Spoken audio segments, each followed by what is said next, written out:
I recently had a patient who was terrified of coming to the dentist. He'd been to a few dentists before me, but never went ahead with treatment. He came to me, didn't even want to sit in the dental chair, but I managed in a couple of appointments to get him in for treatment, give him the smile that he wanted and the confidence that he deserved.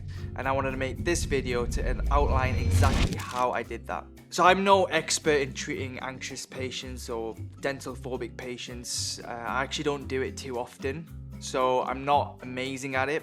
But this case, I managed to do something that I was very proud of, and I wanted to share with you some of the learnings that I did along the way, so that if you ever meet someone who is terrified of the dentist, which no doubt you will, so maybe you can take some of these learnings and apply them to your procedures. So James, like I said, was terrified of coming to the dentist. A few different things happened. He had radiotherapy recently in the last few years. He had a diagnosis of mouth cancer. That put him off dentistry. That would put anyone off dentistry. But before that, the real thing that put him off was he had a tooth extraction when he was younger without any anesthetic. I think it was by accident. This is what he said, and it completely put him off dentistry. And since he had his radiotherapy, his whole mouth was shot, his teeth weren't great at all, and it got to a point where he had to muster the courage to eventually go and see dentists to try and make them look better because they looked that bad. And I would love to show you before and after pictures, but this patient refused to allow me to show them to other people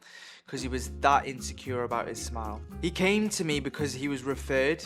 He liked the idea of composite enhancing his smile because it is so non-invasive. And on the first day of his appointment, he didn't even sit in the dental chair.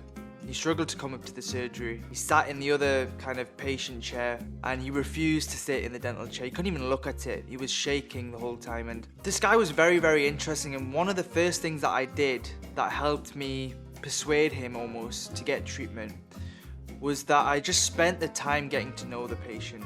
And this is something that you should do on all your patients, and you build rapport, right? You want to try and come across as likable, you want to try and come across as someone who they trust, and it's very important, but it's doubly important for someone like James here, who is very nervous. A lot of the things that I did that I'm going to show you in this video, I didn't really do with intention of doing it, but I learned these things through self-reflection and looking back at how I got this patient to go ahead with treatment. But building rapport is something that I do genuinely, and this guy was just interesting to me. He was a businessman, he had 70, 80 different businesses, and so I was just asking him loads of different questions, mainly selfishly about advice on business. And I spent maybe half an hour just talking to him, and I could see my nurse out the corner of my eye getting a bit angry and looking at the time. But I was interested in this patient. I think him talking about himself really did calm his nerves down. And I think the skill of building rapport and being interested and curious in your patients is very important for every patient, but particularly for nervous patients. The second thing that I did on the first appointment, this consultation appointment, obviously he didn't sit in the dental chair at all, but I did ask him about what made him so nervous. He did reveal to me some of the things that he'd went through with his mouth cancer, with his tooth extraction experience. I tried to outline or clearly list the things that made him particularly nervous. And for some people it's like needles, right? You have people who hate needles. James here didn't actually mind needles at all. The thing that made him really, really nervous was one, getting his tooth pulled out, and two, the high speed, the drill. So I literally sat there, got the drill out and showed him it. And you do this for kids, right? But you can do it for very nervous patients, for adults. And I showed him the different high speeds, the speed increasing, the slow speeds. And I showed him the burrs and stuff, and I turned them on, and the high speed was an absolute no-go for James. He hated the sound and it just sent him under. And he didn't allow me to use it at all, which obviously did compromise the treatment. Not to the point where I didn't do the treatment, but I did communicate with him that if I wasn't able to use particular equipment that he didn't want me to use, then it would compromise the treatment and maybe we wouldn't get the longevity out of the treatment. But he didn't mind. He did not want me to use that high speed and a few other things as well. Then the other thing I did is, because we didn't get him to sit in the chair in the first appointment, and obviously I didn't force him to sit in the chair, I got him in for another appointment, just a more of an acclimatization appointment. And what I wanted to do is have a look at his teeth with him sat in the chair and take some scans and some pictures so I could design his new smile. And so we booked that appointment in.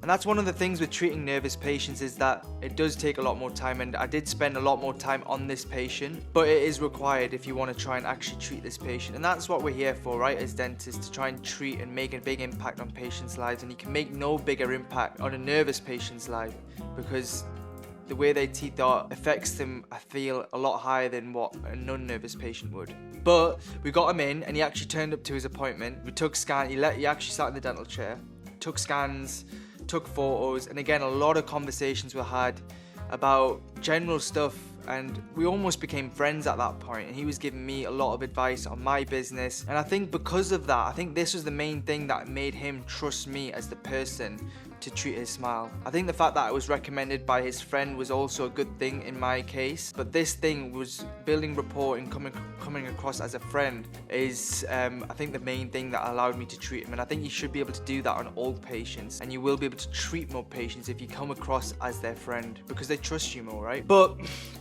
we did the acclimatization appointment, we got photos, we got scans.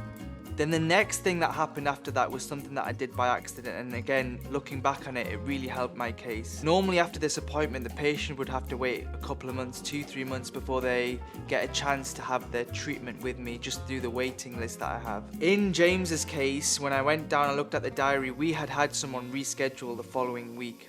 And I instantly offered it to him. You could just see his face just drop, like him thinking, oh my god, this is real, it's gonna happen next week. He has to sit in the dental chair and he has to get his teeth treated. Eventually, after my persuasion, committed to it, and I think this really did help in my favor of him turning up to his appointment. Because if he waited another 2-3 months, I think the fear would have festered again, and there would have been a higher chance of him not turning up to that appointment, just like he did in the past. So I think if you've got a nervous patient, you want to obviously give them the time that they need so that they get used to the treatment and get used to you. But also, if you can not let them have too much time in between appointments so that the fear festers and that they talk themselves out of treatment, that would help a lot. And I will definitely be doing that in future times when I've got nervous patients. And like I said, I did it by accident in this case, but it really did help, because the following week he turned up to his appointment again. And on his appointment, we got him in straight away. We didn't let him wait in the waiting room. Because again, fear can fester, he can start doubting himself, doubting whether he's making the right decision. And once we got him into the surgery, we went over the things that we discussed prior to that. We went over his smile, we went over the things that he's nervous about. I reassured him about the things that we were going to do. And I asked him, and this is something that's important when treating nervous patients, I asked him, would you want me to tell you everything that I'm going to do? Or would you prefer me just to go ahead and do it? And some people prefer just to put headphones on and distract themselves and zone out. Other people, like James here, who is a business owner, he's a bit of a control freak. He wanted to know every single detail.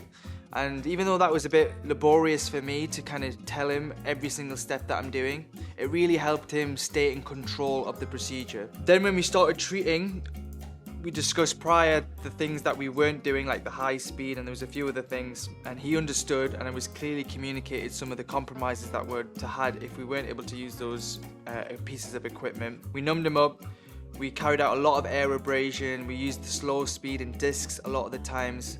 He actually preferred it if I did a lot of the shaping of his composites with him sat up, and that was something that I realized, because I always sit the patient up when I'm doing aesthetic composite, halfway, maybe after every tooth, because you get other information when you look at the patient from the front, right? And when I did that the first time, he was like, do you know what, I much prefer getting treated with me sat up. So I tried to limit the amount of time that I was behind him looking down at him with loupes, because that again sent him under a little bit. So I sat him up a lot of the times. I did most of the shaping with him sat up, and it was a bit more difficult. It took a lot more time, and I did book out way more time. I booked out the full day, to be honest, because I didn't want to rush it, because that would have just, again, potentially put him off the treatment altogether. The last thing I wanted to do is do his treatment but continue to amplify his dental phobia. I wanted to try and make the experience as pleasant as possible so that the amount of anxiety he had would reduce, so he would keep coming back.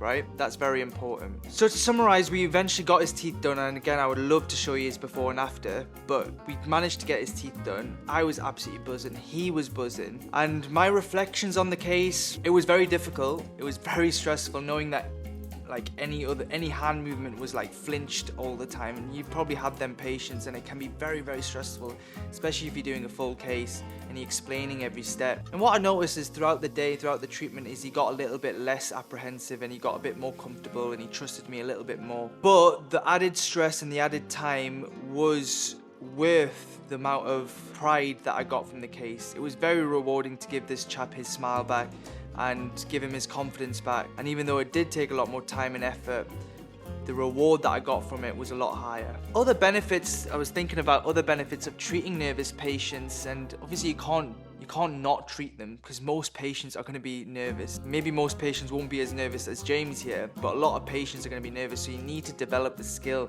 of learning how to alleviate any sort of anxiety to the point where they can actually come in for treatment, because that is a big blocker for a lot of people. But the other thing is once you treat nervous patients, particularly nervous patients, and you do it successfully, you've got a patient for life. Now if James here needs any sort of treatment with his mouth, who do you think he's going to go to? Do you think he's going to go to another dentist? Absolutely not. He's going to come to you. And so you've got a patient for life.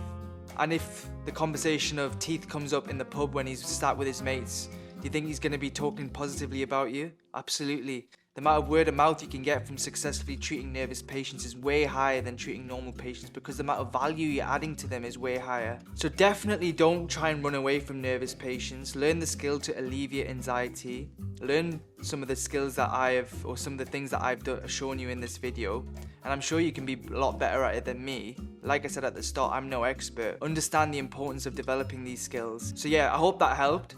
And if you have any nervous patients, which no doubt you will, hopefully some of the things that I did you can use and help you treat the patients, and like I said, be able to do a lot more treatment and be more rewarded in the treatment that you do.